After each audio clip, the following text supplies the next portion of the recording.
अध्यात्म सरोवर ग्रंथ में आज हम सत्य ईश्वर की भक्ति विषय को पढ़ेंगे। इसके पीछे जो शीर्षक चल रहा है उन्नति के उपाय, किन किन उपाय से हम उन्नति को प्राप्त कर सकते हैं। पृष्ठ संख्या 170, सत्य ईश्वर की भक्ति। अनादिकाल से यह स्थिति आ रही है कि मनुष्य जन्म से लेकर मृत्यु पर्यंत सुनता आ रहा है कि ईश्वर नाम की कोई चीज है जिसने यह संसार रचा है, संसार का पालक है, जीवों को कर्मों का फल दाता है,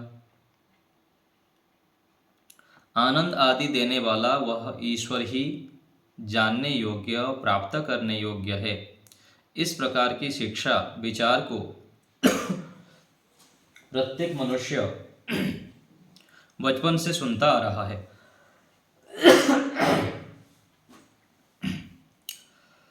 तो बचपन से हम ये सुनते आ रहे हैं, अथवा कोई बड़े होने के बाद भी हम जैसे हैं, हमको कहाँ पता था ईश्वर के विषय में, शायद लगभग 17-18 साल 20 साल तक। ठीक है, अलग अलग प्रकार से हम परमात्मा के स्वरूप को जानते थे, लेकिन सच्चे ईश्वर के विषय में जानना नहीं हुआ था। ऐसे ही अनेक लोगों के विषय में होता है, और बाकी बाद में भी चलो कई सालों तक हम सुनते तो रहते हैं, जानते भी हैं। इस प्रकार की बातों को सुनकर जिसके ज्ञान विवेक के संस्कार अधिक होते हैं, उन व्यक्तियों के मन में इच्छा उत्पन्न होती है मैं उस ईश्वर का साक्षात्कार करूं, जिससे कि मुझे सुख, शांति, संतोष, निर्भयता आदि मिले, सहन शक्ति, धैर्य आदि की वृद्धि होवे। इसी भावना को लेकर करोड़ों लोग प्रतिदिन अपने अपने ढंग से स्तुति, प्रार्थना, पूजा आदि करते हैं। हम भी करते हैं, अलग अलग प्रकार से लोग करते हैं। पूजा पाठ, ध्यान, सत्संग, स्वाध्याय आदि इतना सब करने पर भी प्रायः देखा जाता है कि ईश्वर भक्तों को सुख शांति की प्राप्ति नहीं होती है, अपितु बहुधा देखा जाता है कि इनके विरुद्ध नास्तिक लोगों के जीवन व्यवहार में सुख शांति अधिक दिखाई देती है। ये हमारे मन में भी चलता है। अधिकांश जो हमारे जितने लोग मिलते हैं, अथवा हम स्वयं भी देखिए, अपना निरीक्षण करेंगे तो कभी कभी हमारे मन में भी ऐसे ही आता है कि दूसरे लोग जो ईश्वर को नहीं मानते हैं, यज्ञ नहीं करते हैं, संध्या नहीं करते हैं, स्वाध्याय सत्संग नहीं करते, उन लोग तो खूब खुश है, सुखी हैं, शांति से रहते हैं, मौज करते हैं, प्रसन्न रहते हैं, उत्साहित रहते हैं। हमारे पास तो उतना हो ही नहीं पाता है। यहाँ प्रश्न उठता है कि ध्यान, पूजा आदि करने वाले के जीवन में सुख शांति आदि क्यों नहीं आती है। वे असत्यवादी, प्रमादी आदि भयंकर दोषी भी होते हैं जो दूसरे होते हैं। नहीं, एक पंक्ति छूट गया। यहाँ प्रश्न उठता है कि ध्यान, पूजा आदि करने वाले के जीवन में सुख शांति आदि क्यों नहीं आती। ये हो गया। वे असत्यवादी, प्रमादी आदि भयंकर दोषी भी होते हैं। क्या ये दुर्गुण उनमें ईश्वर से ही आते हैं, अथवा उनके स्वयं के हैं, तथा ईश्वर से कोई गुण प्राप्त ही नहीं होता, केवल आडंबर मात्र सब पूजा आदि क्रियाकलाप हम कर रहे हैं। ये प्रश्न उठता है पूर्व पक्ष के रूप में। ऋषियों के सिद्धांत से इसका उत्तर यह है कि वेदादि शास्त्रों के प्रतिकूल आचरण करते हुए जो लोग स्वयं को ईश्वर भक्त बतलाते हैं, वे ही आनंद आदि से रहित होते हैं। तो हम जो अपने आप को ईश्वर भक्त मानते हैं, कहीं ना कहीं हमारे जीवन में अनेक सारे व्यवहार, आचरण, विचार, वाणी से, मन, वाणी और शरीर से हम ईश्वर से विरुद्ध प्रतिकूल आचरण करते रहते हैं, चाहे बाहर हम कितना ही दिखावा कर ले। बाहर जो हम लोगों से व्यवहार करते हैं ना, वहाँ तो केवल अभिनय करते हैं। बाहर आके क्या करते हैं, माता पिता के सामने जाएंगे तो उनके अनुकूल आचरण करने लग जाएंगे, मित्र के साथ जाएंगे तो वहाँ अपने उनके अनुकूल आचरण करते हैं, गुरु आचार्य के पास अनुकूल जाते हैं, समाज में जाते हैं तो वहाँ एक्टिंग कर लेते हैं, अभिनय कर लेते हैं, लोगों को प्रसन्न करने के लिए, अपने आप को बड़ा दिखाने के लिए। लेकिन व्यक्तिगत रूप में जब हम अकेले में रहते हैं, तब तो निरीक्षण करें कि मेरा असली स्वरूप क्या है, मैं क्या सोचता हूँ, वास्तविकता क्या है, कितना मेरे अंदर सच्चाई है, ईमानदारी है, परोपकारिता है, सेवा आदि है, कितना मैं ईश्वर भक्त हूँ। ये वास्तविकता है। तो उनके अंदर दुर्गुण दुर्व्यसन आदि होने से वे सच्चे ईश्वर को जानते ही नहीं हैं। इसलिए सच्ची ईश्वर भक्ति प्रार्थना आदि ना कर सकने से दुखी रहते हैं। शास्त्रों में तो कहा है ईश्वर उपासकों के जीवन में दिव्य गुण होते हैं। जिनके जीवन में ये दिव्य गुण नहीं है, अच्छी स्थिति नहीं है, इसका अर्थ यह है कि वे सच्ची ईश्वर भक्ति नहीं करते हैं, मिथ्या ईश्वर भक्ति करते हैं। उनकी आस्तिकता, धार्मिकता, आराधना सब मिथ्या ही है। यह संभव ही नहीं है कि ईश्वर की सच्ची भक्ति करें और उपासक को बल, विज्ञान, संपत्ति, संतोष, स्वास्थ्य आदि की प्राप्ति ही ना हो। ऋषि महर्षियों ने जो दिव्य गुण, लाभ, शक्ति, संपत्ति आदि को प्राप्त किया है वह सब सच्चे ईश्वर से प्राप्त किया है। तो क्या होता है, वास्तविकता यह है कि हम अपना मूल्यांकन ठीक से नहीं कर पाते हैं।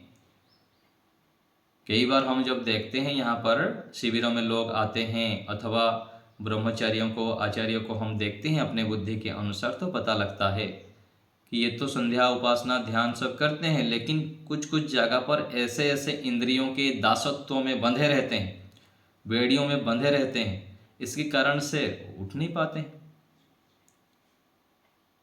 और उनको पता भी नहीं लगता, अथवा पता भी लगता है तो छोड़ नहीं पाते हैं।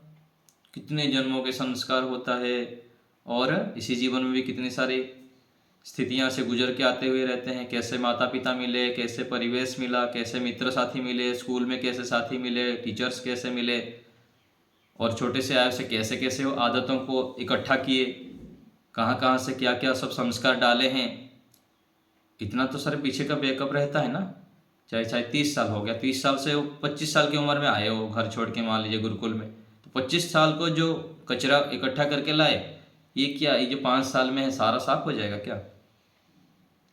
हाँ, पीछे यदि बहुत 25 साल तक अच्छे कमाई किया है, उससे पिछले जन्म में ठीक है, तो यहाँ पर कम पुरुषार्थ में भी ठीक हो जाएंगे, अच्छी स्थिति प्राप्त कर लेंगे।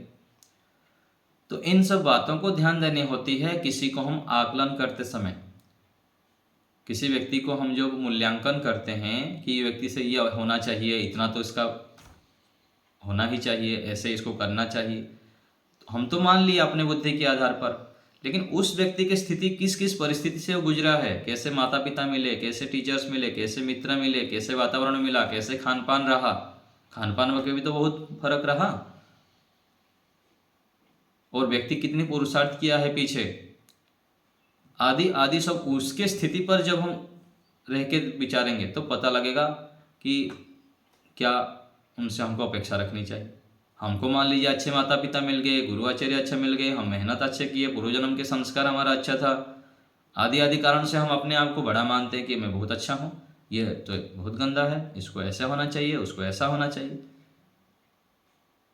तो इन सब स्थितियों का मूल्यांकन ना कर पाने के कारण हम अधिकांश दुखी, हताश, निराश, परेशान रहते हैं अपने विचारों से, क्योंकि हम दूसरे से अपेक्षा इस प्रकार से करते हैं।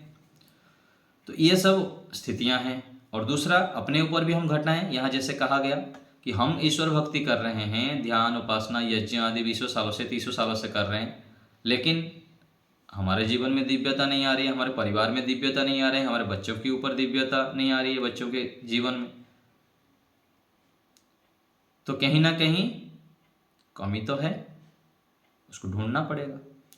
क्योंकि ऐसा नहीं हो सकता है कि हम जल में डुबकी लगाएं और हमारा कपड़ा गीला ही ना हो। विश्वानी देव मंत्र में ऋषि दयानंद जी लिखते हैं कि सब सुखों के दाता परमात्मा है, परमात्मा सब सुखों को देने वाले हैं। और एक मंत्र की व्याख्या में लिख रहे हैं कि परमात्मा सुख शांति के भंडार हैं। क्या है? भंडार, पूरा भरे हुए हैं परमात्मा, और उनकी उपासना हम करें और हमको कुछ थोड़ा बहुत तो मिल जाए, पूरा भंडार ही ना मिले कोई बात नहीं, कुछ भी नहीं मिल रहा है, अथवा मिल रहा है तो बहुत थोड़ा सा मिल रहा है, हम संतुष्टि नहीं हो पा रहे हैं, तो किस जगह पर कमी है, क्यों नहीं ले पा रहे हैं उस भंडार से, हम उसको देखना होगा। छिद्र को जब हम बंद करते हैं तो पानी रुकता है। जैसे घड़ा में पानी हम भर दिए रात को और सुबह देखे तो घड़े में नहीं है पानी, तो फिर क्या करेंगे? रोने से चिल्लाने से तो कुछ नहीं होगा। कहाँ पर छिद्र है देखना है, उसको बंद करना है। ऐसे ही हमारे अंदर जो अलग अलग इंद्रियां हैं, शब्द, स्पर्श, रूप, रस, गंध आदि, उस इंद्रियों में कहाँ पर कमी है, किस जगह पर मैं असंयमितपूर्वक व्यवहार करता हूँ। और सबसे बड़ी जो सूचिता क्या है? अर्थ सूचिता। चलो इंद्रियों पे संयम हो जा रहा है, लेकिन अर्थ जिस उपाय से हमारे घर में आ रहा है, यदि वह छल कपट आदि दोषों से अन्यायपूर्वक कुछ आ गया तो सारा को साफ कर देता है, फिर सारा अनर्थ हो जाता है। तो ईश्वर भक्ति हम कर रहे हैं तो हमारे पास यह दिव्य गुण सब आना चाहिए और आएगा ही आएगा। आगे, ईश्वर भक्ति अर्थात ईश्वर की आज्ञा का पालन। वेदों तथा वेदानुकूल शास्त्रों में जो विधि निषेध किए गए हैं, जो इन्हें ना तो पढ़ता है, ना जानता है, ना आचरण करता है, वह कितनी भी माला फेरे, ध्यान करे, तीर्थाटन करे, परंतु कभी भी ईश्वर को प्राप्त नहीं कर सकता। ईश्वर प्राप्ति तो सत्य ईश्वर की आज्ञा पालन से ही संभव है। देखिए कैसी कैसी पंक्तियां है, इसको हमको बार बार पढ़नी चाहिए, अच्छे प्रकार से रोज दोहराना चाहिए। यदि हम वेदानुकूल शास्त्रों में जो विधि और निषेध कहा गया, ये करना है, ये नहीं करना है, इसको यदि जानेंगे नहीं, पढ़ेंगे नहीं, आचरण में नहीं लाएंगे, तो कितना भी लाखों बार हम गायत्री मंत्र जप करें, ध्यान करें, चारों तीर्थ भ्रमण करें, कभी भी ईश्वर को प्राप्त नहीं कर सकते हैं। अनेक आजकल मान्यताएं होती है ना, जो वृद्ध लोग हैं अथवा श्रद्धा रखते हैं कि चारों तीर्थ यात्रा करनी है, अलग अलग हरिद्वार है, बद्रीनाथ है, केदारनाथ है, जगन्नाथ है, अलग अलग यात्राएं करते हैं, सोचते हैं कि तीर्थ यात्रा कर दिए गए, पूरा पार हो गए हम, कल्याण हो गया। वास्तविक तीर्थ क्या है? ब्रह्मचर्य, सत्य आचरण, महाव्रत जो कहा गया, यम नियम आदि का पालन करना, अपने मन को शुद्ध करना, तपस्या करनी है, वेदादि शास्त्र का स्वाध्याय करना है, सच्चे ईश्वर में डुबकी लगाना है, एकाग्रता प्राप्त करनी है, अपने क्लेशों को दग्धबीज करना है, ये सब तीर्थ है। इससे जीवन कृतकृत्य होता है। लेकिन लोग तीर्थ के नाम पर क्या क्या सब मान्यताएं बना के रखें। तो हमको इस प्रकार से जानना है कि सत्य सच्चे तीर्थ और सत्य जो ईश्वर है, उनकी आज्ञा पालन करना है, तब जाके संभव है। सुख शांति के भंडार से हम ले सकते हैं। सफलता अनेक क्रियाओं पर आश्रित रहती है, जैसे दिनचर्या, भोजन, यम नियम, स्वाध्याय, सत्संग आदि। इन सब कार्यों की भी अत्यंत अपेक्षा रहती है। स्वेच्छापूर्वक वेद विरुद्ध आचरण करते हुए घंटे घंटे बैठने मात्र से आनंद की अनुभूति नहीं कर सकता। इसलिए पूर्णतः आज्ञा पालन करना चाहिए। जितने जितने अंशों में आज्ञा पालन होगा, उतना उतना लाभ होगा। जैसे कि क्रोध मत करो, यह ईश्वर की आज्ञा है। जो ऐसा नहीं करता है, कितना ही भजन करता रहे, ईश्वर का साक्षात्कार नहीं कर सकता। दान दो, यह ईश्वर आज्ञा है। जो ऐसा नहीं करता, कभी भी ईश्वर को प्राप्त नहीं कर सकता। सत्य को ग्रहण करना और असत्य को छोड़ना ईश्वर की आज्ञा है। अब जो मिथ्या बोलता है, छल कपट, अन्याय, पक्षपात करते हुए भक्ति जप स्वाध्याय करता है, उसके मन में स्थित मिथ्यात्व उसको ईश्वर से संबद्ध नहीं होने देगा। जिस प्रकार से विश्राम अथवा अच्छी सुखद निद्रा के लिए एकांत, अंधकार, अच्छे बिस्तर, मच्छर आदि के उत्पात का अभाव, अनुकूल भोजन, क्लांति, रोग आदि से रहित अवस्था, इन सबकी अपेक्षा होती है, इनके अभाव में तथा जहाँ कोलाहल, दुर्गंध, शीत, वात, उष्णता आदि की अधिकता होगी, वहाँ सम्यक निद्रा नहीं आ सकती है। ऐसे ही ईश्वर प्राप्ति के लिए भी उचित भोजन, नियम, आचार, विद्या की अपेक्षा होती है। उपरोक्त अपेक्षाएं तो स्थूल हैं, ईश्वर प्रणिधान आदि सूक्ष्म अपेक्षाएं महाकष्ट साध्य हैं, उन्हें भी अपनाना ही पड़ता है। कष्ट साध्य है ईश्वर को हर समय पकड़ के रखना, चलते फिरते, उठते बैठते, हर समय ईश्वर की उपस्थिति को मुझको बनाना है। मन में प्रत्येक क्षण ईश्वर बनी रहे। प्रत्येक क्षण ईश्वर की उपस्थिति हमारे मन में बनाना कितना कठिन काम है, तो ये सूक्ष्म रूप में करना पड़ेगा यदि विशेष उपलब्धि चाहिए तो। ऐसी स्थिति में जो ईश्वर को ही नहीं मानता उसका तो क्या कहना। गलत रूप में मानने वालों की भी परेशानी मात्र ही होती है, सफलता तो दूर ही रहती है। जैसे कि कोई विदेशी विदेश से आ रहा हो, उसकी मिलने वाले को सूचना दे दी गई वह अमुक आकार प्रकार, गोर, लंबा, स्वस्थ, ना दुबला ना मोटा, मध्य शरीर वाला, सफ़ेद धोती, भूरे रंग का कुर्ता, सफ़ेद अचकन टोपी तथा चमड़े की चप्पल पहने हैं, सिर पर गांधी टोपी तथा बगल में थैला ले रखा है, वायुयान से आ रहा है। अब वह व्यक्ति जैसे ही हवाई अड्डे से बाहर निकलेगा, मिलने वाले सरलता से ढूंढ लेंगे तथा दोनों को अभिष्ट सिद्धि निर्बाध हो जाएगी, मिल जाएंगे। किसी को लाने गए हैं तो हम, कोई अन्य उसके ही बारे में किसी को ऐसा बता दे, उसके हाथ में सूटकेस, गले में श्वेत टाई होगी, अर्थात उसमें पाए जाने वाले नियत यथार्थ स्पष्ट लक्षणों को कोई भी अन्यथा बता दे, तो मिलने वाला व्यक्ति यूं ही देखता रह जाएगा, दोनों ही एक दूसरे के संपर्क से रहित हो जाएंगे। इसी प्रकार ना ऐसे भगत जी को ईश्वर मिलेंगे, ना ईश्वर भगत को स्वीकार करेंगे। तो यदि स्वरूप ठीक ठीक पता ना हो, ईश्वर प्राप्ति की क्या लक्षण है, ईश्वर के विषय में यदि पता नहीं है, तो भी ईश्वर का दर्शन नहीं कर सकते हैं।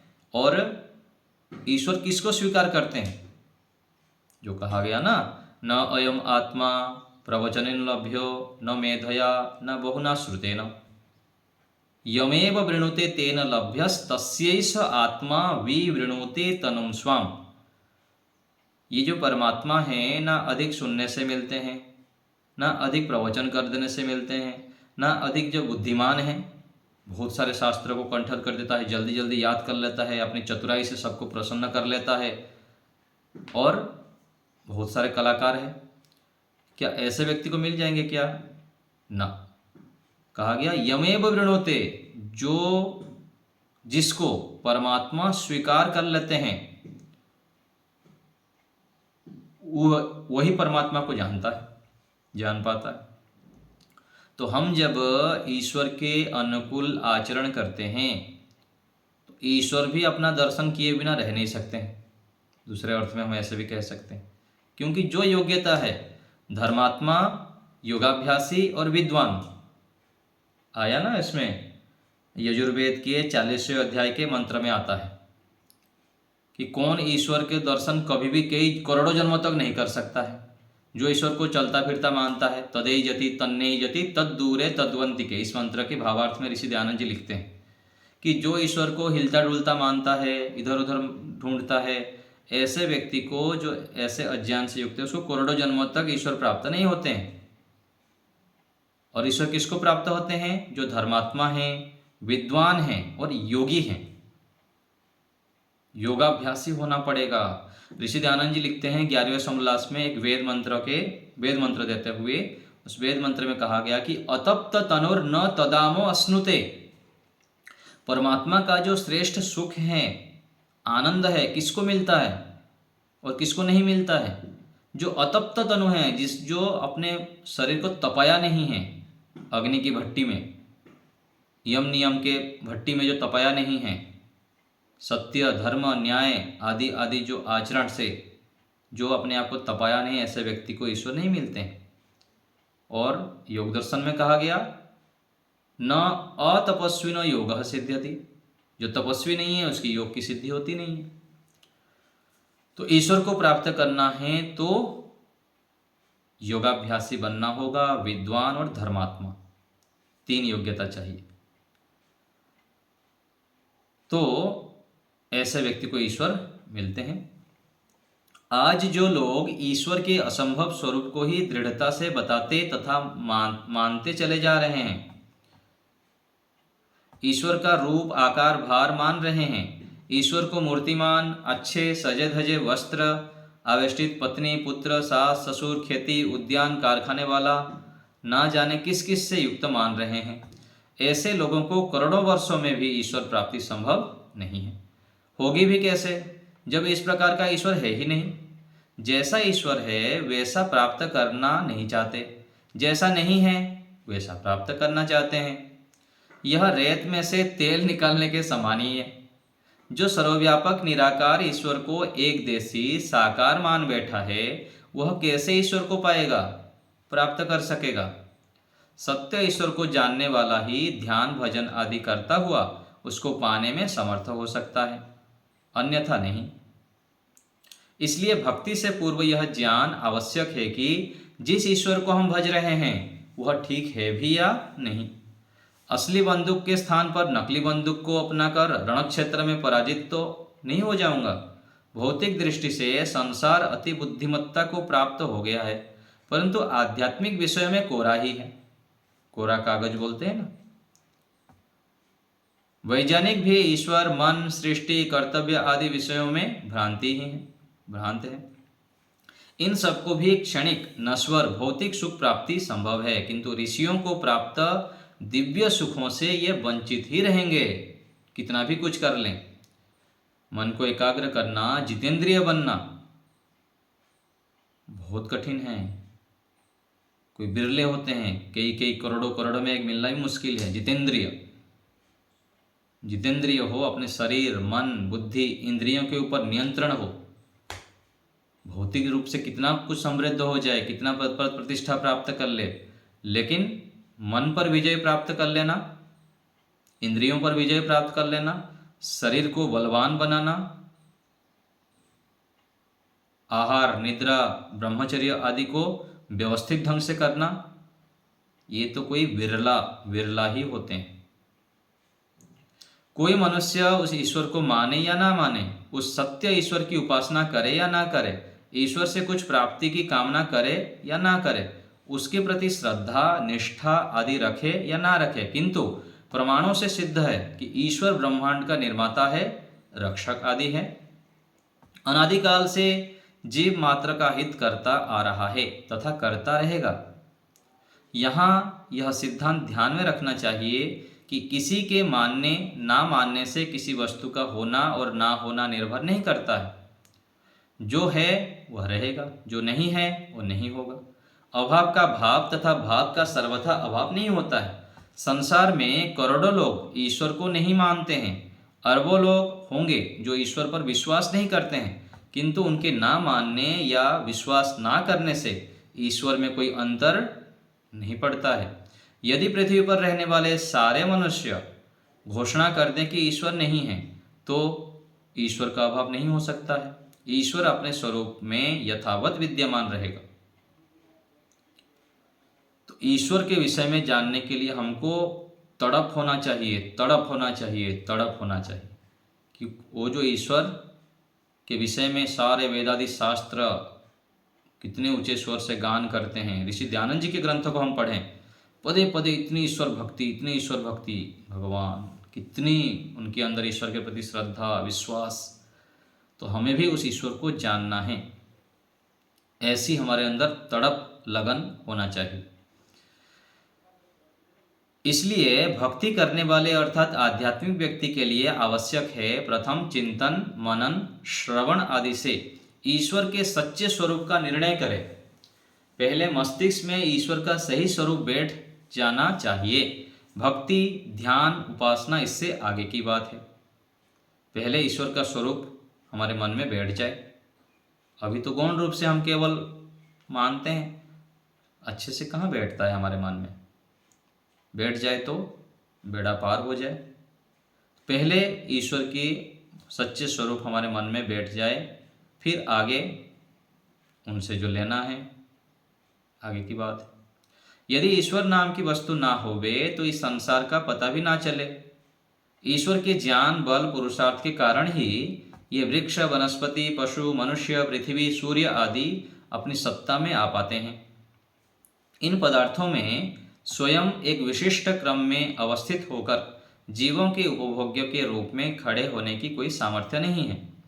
अतः इनके अंतर्गत वर्तमान ईश्वर की सामर्थ्य से ही ये पदार्थ विभिन्न रूप में बनकर भोजन, पान आदि भोग सिद्ध करा पाते हैं।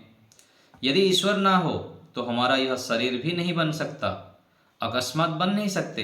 ना माता बनाना जानती है, ना पिता। हम अपने शरीर में बन रहे रस, रक्त, हड्डी आदि को नहीं जान पाते हैं। अतः ईश्वर को इन सब का निर्माता मानना उचित है। ये जो कार, दूरदर्शन आदि विविध यंत्र जिनको मानव बनाता है, इसका भी मूल तो ईश्वर ही है।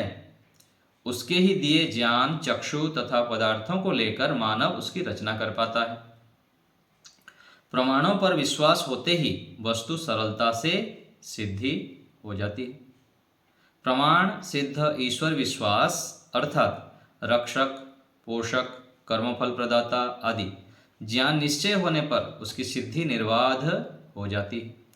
ईश्वर के प्रति जितना जितना विश्वास होता जाता है, व्यक्ति उतना उतना निष्काम सेवी, परोपकारी, सेवाभावी आदि बनता चला जाता है। इसके विपरीत ईश्वर के प्रति अविश्वस्त मनुष्य पापी, दुराचारी बनता जाता है। आज जो संसार में चोरी जारी, रिश्वत, मिलावट, कलह आदि पापाचार बढ़ रहे हैं, उसका कारण है नास्तिकता, मन से ईश्वर को लुप्त कर देना, भूल जाना आदि।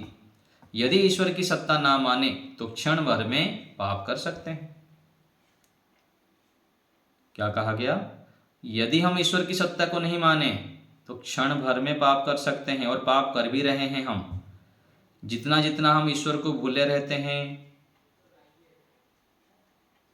उतना हम अधर्माचरण करते हैं, पापाचरण करते हैं, मन, वाणी और शरीर से।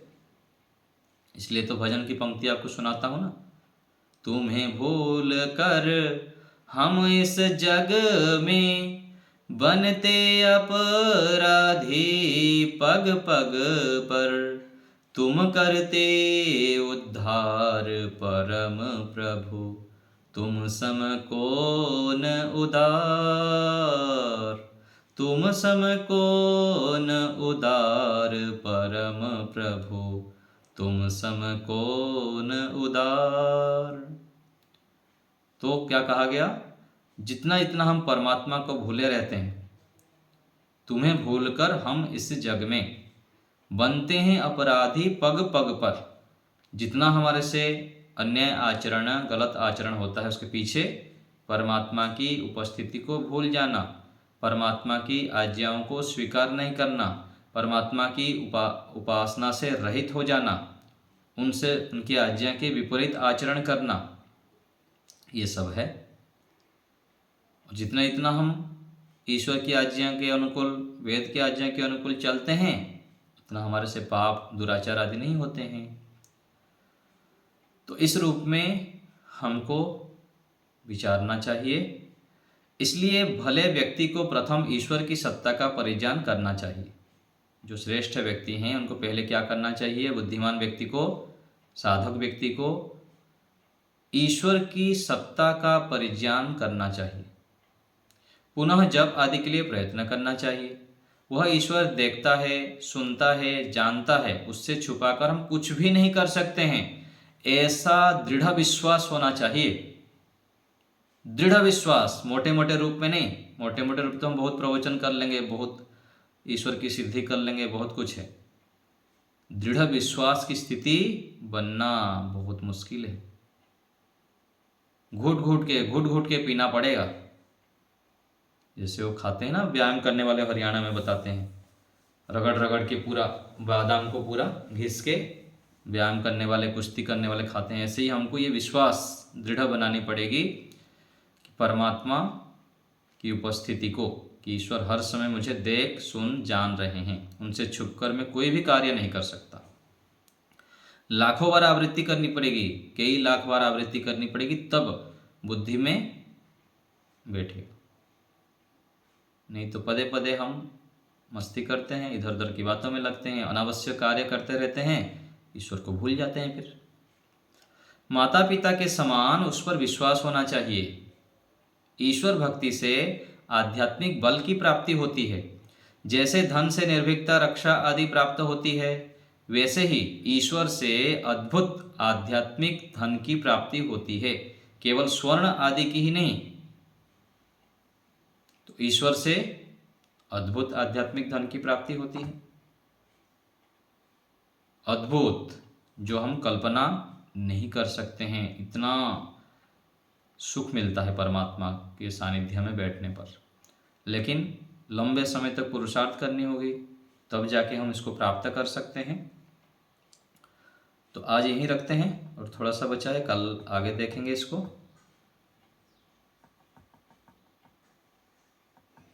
तो ईश्वर की प्राप्ति के लिए हमें अत्यधिक प्रयत्न करना चाहिए।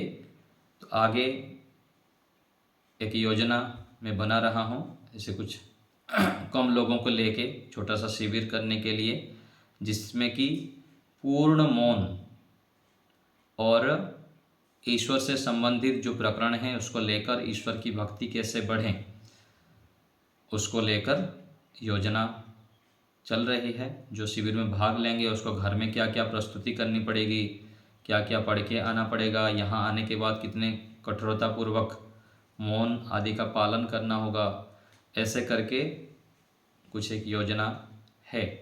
कुछ दिनों में निश्चित हो जाए तो आपको फिर बताया जाएगा। तो आप लोग भी घर में प्रत्येक दिन सुबह शाम ध्यान करना, अलग से मौन आदि का करना, स्वाध्याय करना आदि करते रहें, जिससे कि जैसे आगे हम शिविर करेंगे तो उसमें आपको भाग लेने में अवसर मिलेगा। वो तो बहुत स्ट्रिक्ट नियम रहेगा उसमें, और बहुत कम लोग रहेंगे उसमें, बहुत कम लोग रहेंगे। प्रारंभिक रूप में ऐसे योजना है, तो देखा जाता है क्या हो रहा है, आगे देखेंगे। तो इस प्रकार ईश्वर के जो सच्चे स्वरूप है हमको जानने का प्रयत्न करना चाहिए। मस्तिष्क में बिठाने के लिए प्रयत्न करेंगे तो अवश्य ही हम सफल हो सकते हैं और ईश्वर से लाभ उठा सकते हैं। आज इतना ही।